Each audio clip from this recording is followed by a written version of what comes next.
Hello बच्चों, कैसे हैं आप लोग।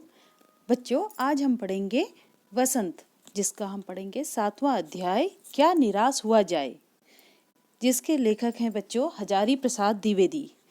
हजारी प्रसाद द्विवेदी ने बच्चों प्रस्तुत पाठ में आजकल के समाचार पत्रों में छप रही चोरी, भ्रष्टाचार, हिंसा, बेईमानी आदि की खबरों को पढ़ने से समाज में निराशा का जो वातावरण बना हुआ है, उस पर लेखक ने चिंता व्यक्त की है। यद्यपि समाज में अच्छे और बुरे दोनों प्रकार के लोग हैं, पर हमें अच्छे काम करने वालों से प्रेरणा लेकर आशावादी होना चाहिए, हमें निराशावादी नहीं होना चाहिए। बच्चों, हजारी प्रसाद द्विवेदी जी का जन्म 19 अगस्त सन 1907 में हुआ था। हजारी प्रसाद द्विवेदी जी निबंधकार भी थे, उपन्यासकार भी थे, लेखक भी थे। बच्चों, इन्हें अनेक पुरस्कारों से नवाजा भी गया था। इनको पद्म भूषण नामक बहुत बड़ा पुरस्कार मिला था। इनकी एक प्रमुख रचना थी हिंदी साहित्य का आदिकाल, जो इन्होंने 1952 में लिखी थी। वो बहुत महत्वपूर्ण थी और हिंदी साहित्य के लिए अत्यधिक महत्वपूर्ण साबित हुई थी। इनके जो प्रमुख निबंध थे बच्चों, जैसे अशोक के फूल, कल्पलता, विचार वितर्क और कुटच, ये बहुत ही महत्वपूर्ण हैं। आगे चलकर जब आप परीक्षाएं देंगे तो उसमें इनकी निबंध पूछे जा सकते हैं। अशोक के फूल, कल्पलता, विचार वितर्क और कुटच, ये महत्वपूर्ण हैं।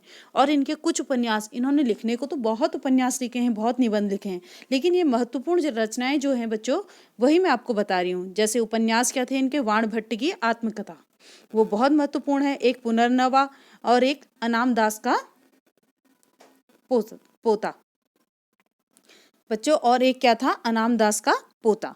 तो बाण भट्ट की आत्मकथा, पुनर्नवा और अनाम दास का पोता, तो ये इनकी प्रमुख रचनाएं थी। तो बच्चों, आइए पाठ का अध्ययन करते हैं, क्या निराश हुआ जाए। बच्चों, पाठ का नाम है क्या निराश हुआ जाए। प्रस्तुत पाठ में आजकल के समाचार पत्रों में छप रही चोरी, भ्रष्टाचार, हिंसा, बेईमानी आदि की खबरों को पढ़ने से समाज में निराशा का वातावरण फैल गया है। लेखक कहते हैं कि इस वातावरण को हमें नहीं फैलाना है। जो आज आप देख रहे हैं, एक कोरोना नामक बीमारी आ रही है, इससे वातावरण कैसा हो गया है। जैसा हम न्यूज़ देखते हैं तो हमें ऐसा लगता है कि ये दुनिया खत्म हो जाएगी। आज आने वाले समय में ये जो हमारी जनसंख्या है वो आधी से भी कम हो जाएगी। अगर हम लोग समाज में, बाजार में जा रहे हैं तो वहाँ देख के क्या लग रहा है हमें कि कोरोना नामक बीमारी कोई आई नहीं है। लेकिन ये जो समाचार पत्रों में है, मीडिया है, ये इन खबरों को ज़्यादा फैला देते हैं। तो लेखक कहते हैं कि चिंता व्यक्त करने की आवश्यकता नहीं है। यदि समाज में अच्छे लोग हैं तो उसके साथ साथ बुरे लोग भी हैं। दोनों बराबर होते हैं, अच्छे भी होते हैं और बुरे भी होते हैं। पर हमें अच्छे काम करने वालों से ही प्रेरणा लेकर आशावादी होना चाहिए बच्चों। अगर हम निराशावादी हो जाएंगे तो हमें हमारा जीवन जीना कठिन हो जाएगा। आगे लेखक पढ़ते हैं इसमें, मेरा मन कभी कभी बैठ जाता है। समाचार पत्रों में ठगी, डकैती, चोरी, तस्करी और भ्रष्टाचार के समाचार भरे रहते हैं। तस्करी क्या होता है बच्चों? अवैध वस्तुओं का चोरी से व्यापार करना तस्करी कहलाता है। ठीक है, तो वो कहते हैं कि इन समाचारों से, भ्रष्टाचार से भरे समाचार सारे पत्रों में रहते हैं। आरोप प्रत्यारोप, एक दूसरे पर वो आरोप लगाते रहते हैं। आप लोग देखते हैं जैसे भारतीय जनता पार्टी और कांग्रेस पार्टी के आपस में जो नेता होते हैं, एक दूसरे पर आरोप प्रत्यारोप लगाते रहते हैं। आरोप प्रत्यारोप का कुछ ऐसा वातावरण बन गया है कि लगता है देश में कोई ईमानदार आदमी ही नहीं रह गया है। कभी कभी हमें ऐसा लगता है इन समाचार पत्रों को सुनकर कि सारे नेता भ्रष्टाचारी हैं। भ्रष्टाचारी होने के साथ साथ उनमें ईमानदारी नहीं रह गई है। हर व्यक्ति संदेह की दृष्टि से देखा जा रहा है। हर व्यक्ति को हम संदेह की दृष्टि से देखते हैं। हमारे अंदर ये रहता है कि कोई भी व्यक्ति अच्छा नहीं है, सब में हम संदेह करने लग गए हैं आजकल। जो जितने ही ऊंचे पद पर है उनमें उतने ही अधिक दोष दिखाए जाते हैं। बच्चों, कहा जाता है कि जो जितने ऊंचे पद पर हैं उसके लिए लोग उतना ही बुरा भला कहते हैं, उतने ही दोष निकालते हैं। उन्हें ये लगता है, इसके लिए हम क्या कहेंगे, खिसियाई बिल्ली खंबा नोचे। जिस प्रकार हम कहते हैं ना कि कोई हमसे आगे बढ़ जाता है तो हमें ईर्ष्या महसूस होने लग जाती है, तो उसी प्रकार जो व्यक्ति जितना ऊंचे पद पर है उस पर दोष, आरोप प्रत्यारोप अधिक लगते हैं। एक बहुत बड़े आदमी ने मुझसे एक बार कहा था कि इस समय सुखी वही है जो कुछ नहीं करता। कहने का अर्थ है, जो गरीब है उस पर उंगली उठाने वाले लोग कम हैं और जो बड़े बड़े लोग हैं उन पर लोगों की ज़्यादा नज़र रहती है। जो कुछ भी करेगा उसमें लोग दोष खोजने लगेंगे। उसके सारे गुण भुला दिए जाएंगे और दोषों को बड़ा चढ़ाकर दिखाया जाने लगेगा। अब वो ये नहीं देखते कि ये व्यक्ति कितना अच्छा है, बस उन्हें ये ईर्ष्या रहती है कि ये बहुत आगे है, बहुत ऊंचे पद पर है। आप लोग देखते हैं आजकल आपके प्रधानमंत्री मोदी जी जो हैं उन पर कितने आरोप प्रत्यारोप लगाए जा रहे हैं। उनकी अच्छाइयाँ कोई नहीं देख रहा है, लेकिन उनकी बुराइयाँ सब लोग देखने में लगे रहते हैं। तो इसी प्रकार हर व्यक्ति की अपनी अपनी बात है। जो जितने बड़े पद पर होता है उतनी उसकी बुराइयाँ देखी जाती हैं। दोष किसमें नहीं होते, यही कारण है कि हर आदमी दोषी अधिक दिख रहा है, गुणी कम या बिल्कुल ही नहीं। दोष तो हर व्यक्ति में होते हैं, लेकिन हमारा कार्य क्या हो गया है बच्चों आजकल कि दोषों को बड़ा चढ़ाकर बोलना। हम ये नहीं देखते कि वो व्यक्ति में गुण कितने हैं। स्थिति अगर ऐसी है तो निश्चय ही चिंता का विषय है। अगर हमारे मन में, हमारे समाज में ये भाव है कि जो व्यक्ति उच्च पद पर आसीन है, अगर बच्चों वो इतना अधिक दोषी है, तो हमारे समाज की स्थिति जो क्या है, सोचनीय है। बहुत हमें सोचना पड़ेगा, चिंता का कारण हो गया है हमारी स्थिति। क्या यही भारतवर्ष है जिसका सपना तिलक और गांधी जी ने देखा था? बच्चों, जो पुराने समय के जो राजनेता थे, जो हमारे देश के मुख्य व्यक्ति थे, बाल गंगाधर तिलक, महात्मा गांधी, क्या ये वही भारतवर्ष है जिसका उन्होंने सपना देखा था? वो तो सोचते थे कि आज़ादी के बाद हमारा देश बहुत अच्छा हो जाएगा। रविन्द्रनाथ ठाकुर और मदन मोहन मालवीय का महान संस्कृति सभ्य भारतवर्ष किस अतीत के गहर में डूब गया? आर्य और द्रविड़, हिंदू और मुसलमान, यूरोपीय और भारतीय आदर्शों की मिलन भूमि मानव महासमुद्र क्या सूख ही गया है? वो प्रश्न कर रहा है लेखक। जो हजारी प्रसाद द्विवेदी जी हैं वो हमसे प्रश्न कर रहे हैं कि क्या हमारा भारत देश कैसा होना था और आज के समय में हमारा भारत देश कैसा हो गया है। मेरा मन कहता है कि ऐसा हो नहीं सकता। हमारे महान मनीषियों के सपनों का भारत है और रहेगा। मनीषी क्या होते हैं बच्चों? जो विद्वान लोग होते हैं। वो कह रहे हैं कि लेखक हजारी प्रसाद द्विवेदी कह रहे हैं कि मुझे ऐसा नहीं लगता कि जो हमारा भारत देश है वो बुरा है, वो बहुत अच्छा है। बच्चों, यह सही है कि इन दिनों कुछ ऐसा माहौल बना है कि ईमानदारी से मेहनत करके जीविका चलाने वाले निरीह और भोले भाले श्रमजीवी पिस रहे हैं। लेखक कहते हैं कि जो ईमानदार हैं वो लोग जो जीविका चला रहे हैं, जो अपना भरण पोषण कर रहे हैं। निरीह का अर्थ क्या होता है बच्चों? जो कमजोर होते हैं, असहाय और कमजोर होते हैं। भोले भाले श्रमजीवी, श्रमजीवी क्या होते हैं? जो श्रम करके कार्य करते हैं, अपना जीवन चला रहे हैं। वो लोग पिस रहे हैं। जो भोले भाले हैं, गरीब लोग हैं, उन्हें लोग दोष दे रहे हैं और झूठ तथा फरेब का रोजगार करने वाले फल फूल रहे हैं। आजकल आप लोग देखते हैं जो जितना अधिक झूठ बोल रहा है वो लोग फल फूल रहे हैं। झूठ को अपना दस्तावेज बनाकर वो लोग क्या करते हैं? गलत गलत कार्यों को कर रहे हैं और वो फूल रहे हैं। जो गरीब व्यक्ति है वो, आप लोग देखते हैं जैसे किसान है बच्चों, किसान एक फसल उगाता है, उतनी मेहनत करता है, उसको उस फसल का आधे से भी कम हिस्सा मिलता है। उसको उसकी कीमत बिल्कुल भी नहीं मिलती। लेकिन वहाँ से जो खरीद के लाता है, जो उसको खरीद कर लाता है, जो बेचता है, जो दुकान में रखता है, ये अनाज, वही अनाज जो हमको इतने अधिक कीमत में मिल रहा है, वो उस किसान को जिसने मेहनत की है उसे वो बहुत ही कम पैसों में मिलता है। तो देखिए, जो गरीब भीरू निरीह व्यक्ति हैं वो लोग तो पिस रहे हैं, और जो ये फरेब जो वहाँ से खरीद के लाते हैं और हमको औने पौने दामों में बेच देते हैं, तो वो क्या कर रहे हैं? वो फल फूल रहे हैं।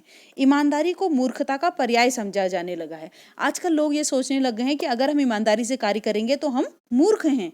सच्चाई केवल भीरू और बेबस लोगों के हिस्से में ही आती है। भीरू क्या होते हैं? डरपोक, जो कायर होते हैं। बेबस क्या होते हैं? जो लाचार होते हैं।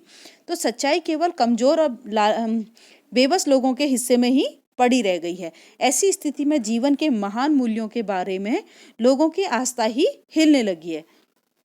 तो बच्चों, लेखक क्या कहते हैं कि जो ईमानदारी है वो केवल बेबस और भीरू लोगों के हिस्से में ही रह गई है। भारतवर्ष ने कभी भी भौतिक वस्तुओं के संग्रह को बहुत अधिक महत्व नहीं दिया है। जो हमारे देश हैं बच्चों, उन्होंने कभी भी उनको महत्व नहीं दिया है भौतिक वस्तुओं को। उसकी दृष्टि से मनुष्य के भीतर जो महान आंतरिक गुण स्थिर भाव से बैठा हुआ है वही चरम और परम है। जो हमारा भारत देश है बच्चों, इसमें जो मनुष्य के गुण हैं उनको ही महान समझा जाता है। लोभ, मोह, काम, क्रोध आदि विचार मनुष्य में स्वाभाविक रूप से विद्यमान रहते हैं। ये आपको सबको पता है कि हम लोभी भी हैं, मोह भी हमें रहता है। काम, क्रोध आदि विचार मनुष्य में स्वाभाविक रूप से हैं। पर उन्हें प्रधान शक्ति मान लेना और अपने मन तथा बुद्धि को उन्हीं के इशारे पर छोड़ देना बहुत बुरा आचरण है। अब हमें पता है कि हमें लोभ हो रहा है, लेकिन हम इतना लोभ कर रहे हैं कि वो हमारे लिए ही नुकसानदायक हो जा रहा है। तो बच्चों, ये क्या होता है? गलत होता है। इससे क्या होगा? हमारा आचरण क्या हो जाएगा? बुरा हो जाएगा। भारतवर्ष ने कभी भी उन्हें उचित नहीं माना, उन्हें सदा संयम के बंधन से बांध कर रखने का प्रयत्न किया है। परंतु भूख की उपेक्षा नहीं की जा सकती। आपको अगर भूख लगी है तो आप उसकी उपेक्षा नहीं कर सकते। बीमार के लिए दवा की उपेक्षा नहीं की जा सकती, अर्थात हम ये नहीं कहेंगे कि बीमार को दवा नहीं देंगे। गुमराह को ठीक रास्ते पर ले जाने के लिए उपायों की उपेक्षा भी नहीं की जा सकती। अगर कोई अपना रास्ता भटक जाता है तो हम उसे अपने रास्ते पर लाना हमारा कर्तव्य है बच्चों। हुआ यह है कि इस देश के कोटि कोटि दरिद्र जनों की हीन अवस्था को दूर करने के लिए ऐसे अनेक कायदे कानून बनाए गए हैं जो कृषि, उद्योग, वाणिज्य, शिक्षा, स्वास्थ्य की स्थिति को अधिक उन्नत और सुचारू बनाने के लक्ष्य से प्रेरित हैं। परंतु जिन लोगों को इन कार्यों में लगना है, उनका मन सब समय पवित्र नहीं होता। प्रायः वे ही लक्ष्य को भूल जाते हैं। वो ये भूल जाते हैं कि हमने किस कार्य के लिए, किस प्रयोजन के लिए ये कार्य प्रारंभ किया था, और अपनी ही सुख सुविधा की ओर ज्यादा ध्यान देने लगते हैं। वो ये भूल जाते हैं कि हमारे पीछे जो गरीब व्यक्ति, किसान है, जो इतनी मेहनत से कमा रहा है, उसे भी उतना ही लाभ होना चाहिए जितना हमें। लेकिन वो सब भूल जाते हैं, वो केवल अपना फायदा देखते हैं बच्चों। भारतवर्ष सदा कानून को धर्म के रूप में देखता आ रहा है। जो हमारा देश है वो कानून को धर्म मानता है अपना। आज एकाएक कानून और धर्म में अंतर कर दिया गया है। कानून अलग हो गया है और धर्म अलग हो गया है, दोनों में अंतर कर दिया गया। धर्म को धोखा नहीं दिया जा सकता, कानून को दिया जा सकता है। कहने का अर्थ है हम अपने धर्म के प्रति तो ईमानदार हैं, लेकिन हम जो अलग गलत कार्य कर रहे हैं उनके प्रति हम ईमानदार नहीं हैं। यही कारण है कि जो लोग धर्म भीरू हैं वे कानून की त्रुटियों से लाभ उठाने में संकोच नहीं करते। धर्म भीरू क्या होते हैं बच्चों? जो धर्म से हीन होते हैं।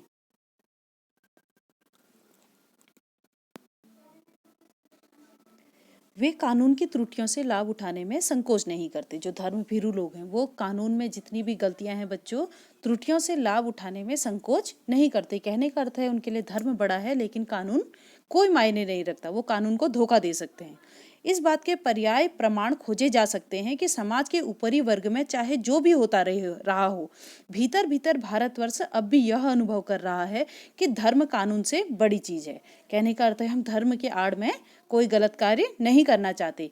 अब भी सेवा, ईमानदारी, सच्चाई बच्चों इसमें थोड़ा गलत लिखा हुआ है, आधा चौ, ठीक है, आधा चौ भी आना चाहिए इसमें। सच्चाई और आध्यात्मिकता के मूल्य बने हुए हैं। वे दब अवश्य गए हैं लेकिन नष्ट नहीं हुए हैं। आज भी वह मनुष्य से प्रेम करता है, महिलाओं का सम्मान करता है। कौन? जो धर्म को मानता है बच्चों। झूठ और चोरी को गलत समझता है, दूसरे को पीड़ा पहुंचाने को पाप समझता है। हम लोग समझते हैं कि हम अगर ऐसा कार्य करेंगे बच्चों तो वो गलत हो जाएगा। हर आदमी अपने व्यक्तिगत जीवन में इस बात का अनुभव करता है।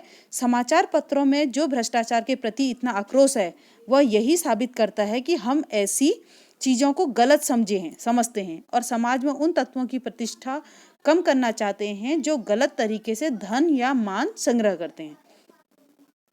दोषों का पर्दाफाश करना बुरी बात नहीं है बच्चों। आगे इसके लिए आपका एक प्रश्न भी आएगा कि दोषों का पर्दाफाश करना बुरी बात नहीं है। बुराई यह मालूम होती है कि किसी के आचरण के गलत पक्ष को उद्घाटित करके उसमें रस लिया जाता है और दोषोद्घाटन को एकमात्र कर्तव्य मान लिया जाता है। कहने का अर्थ है अगर हम किसी के दोषों का पर्दाफाश करते हैं, अगर कोई व्यक्ति गलत है तो हमें बताना है समाज को कि ये व्यक्ति गलत है। लेकिन अगर हम किसी की बुराई करते हुए उसमें रस लेते हैं, किसी का मजाक उड़ाते हैं, किसी का हास्य करते हैं, हुए उसकी बुराइयों को बताते हैं, तो वह गलत बात है बच्चों। बुराई में रस लेना बहुत बुरी बात है। अच्छाई में उतना ही रस लेकर उजागर न करना और भी बुरी बात है। किसी के साथ कुछ अच्छा होता है तो हमें लोगों को रस ले लेकर खुश होकर उस बात को बताना चाहिए। अगर हम ऐसा नहीं करते तो वह बुरी बात है। लेखक का कहना यह है। सैकड़ों घटनाएं ऐसी घटती हैं जिन्हें उजागर करने से लोक चित्त में अच्छाई के प्रति अच्छी भावना जगती है। कहने का अर्थ है इतनी ऐसी घटनाएं होती हैं, हमें हमारे साथ अगर कुछ अच्छा घटित होता है तो हमें लोगों को जाकर बताना चाहिए। अगर हमारे साथ कोई धोखा करता है, कोई बुरी हरकत करता है तो वो हमें उस बात को छुपा देना चाहिए बच्चों। ये नहीं कि उसमें थोड़ा नमक मिर्च लगाकर दो बातें और बढ़ाकर आप लोगों ने बता दी। जैसे आप लोग देखते हैं कोई अध्यापक आपको विद्यालय में पढ़ा रहे हैं, तो कोई अध्यापक ने आपको पूरे क्लास में आधा घंटा क्लास ली, आपकी पढ़ाया, वो आपने नहीं बताया अपने घर में, आपने बता दिया आज तो मैम ने एक वर्ड गलत लिख दिया था, मैम को यही लिखना नहीं आता है, तो मैम हमें क्या पढ़ाएंगी। तो ये क्या हो गया बच्चों, आधा घंटा मैम ने पढ़ाया वो आपने नहीं बताया, लेकिन आपने क्या बताया घर में कि मैम ने एक शब्द गलत लिखा, मैम को ये लिखना नहीं आया।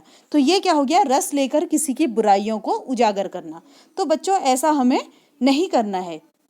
बच्चों अब इस वीडियो में मैं आपको इतना ही पढ़ाऊंगी, इससे दूसरी वाली वीडियो में मैं इससे आगे को आपको पाठ पूरा करूंगी। तब तक के लिए धन्यवाद।